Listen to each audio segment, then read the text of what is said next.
Alors tous les moteurs tournent, caméra tourne, le son tourne. Voilà, très bien. Alors mademoiselle la journaliste, à vous. Eh bien déjà bonjour, donc vous êtes le maire du 6e arrondissement. Je ne connais pas votre nom, donc vous êtes... Alors, merci de votre présence tout d'abord. J'ai beaucoup de plaisir en tant que maire du 6e arrondissement de vous accueillir place Saint-Sulpice, dans cette mairie qui existe depuis 1850 et dans laquelle nous célébrons aujourd'hui la journée nationale de la résistance. Alors je suis maire depuis un certain temps de cet arrondissement, je m'appelle Jean-Pierre Lecoq, je suis vice-président du conseil départemental de Paris et également conseiller régional d'Île-de-France. Et pour moi, accueillir la journée de la résistance, c'est une chose importante, puisque j'accueille non seulement des acteurs de moins en moins nombreux de cette période noire, difficile, mais qui s'est terminée dans l'allégresse de la résistance française, et puis j'accueille aussi des lycéens, des enfants des écoles, qui ont charge un peu de perpétuer la mémoire de ces événements. Vous avez parlé du période noire, mais alors si c'est une période noire, pourquoi vouloir continuer à parler de cela alors que c'est déjà arrivé? Quel est l'intérêt?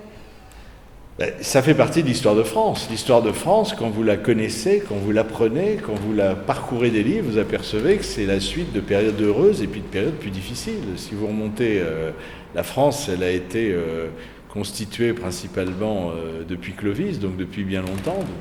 Et il y a eu des périodes terribles. Le Moyen-Âge, la royauté avec son cortège de guerre, la Révolution française qui était un grand moment mais qui a amené beaucoup de destruction. Et puis au XXe siècle, deux guerres mondiales. La première guerre de 14-18, vous avez vu les plaques d'ailleurs de 14-18, il y a énormément des familles entières qui ont été décimées. Et puis de 1939 à 1945, c'était un peu, si vous voulez, à nouveau un conflit avec l'Allemagne, et là qui s'est traduit par l'occupation de la France par les forces de l'Allemagne nazie, et ensuite la résistance, qui était une résistance pratiquée par en réalité très peu de monde, enfin la résistance armée. C'est pour ça qu'on la célèbre. On célèbre la mémoire de ceux et celles qui ont donné leur vie pour la France dans le cadre de la résistance, dans le cadre également des armées françaises qui se sont reconstituées souvent en Angleterre ou en Afrique du Nord. Donc c'était une période très très difficile. Parce que, comme je l'ai dit tout à l'heure, les Français la France était occupée, les Français avaient froid, ils avaient faim, ils avaient peur, et puis il y avait plusieurs millions de Français qui étaient en Allemagne, soit prisonniers de guerre depuis 1940, soit qui avaient été enrôlés, embrigadés dans le cadre du service du travail obligatoire, soit enfin qui étaient déportés dans les camps de la mort, dans les camps de concentration. Quel est le rôle du 6e arrondissement dans l'histoire de la résistance? C'était, si vous voulez, mais le 6e arrondissement, comme dans beaucoup d'autres endroits, car si vous voulez, en réalité, les Français ont résisté partout. Ils ont résisté de façon passive ou ils ont résisté de façon active. Et dans toute la France, vous avez des situations qu'on a peine à imaginer maintenant.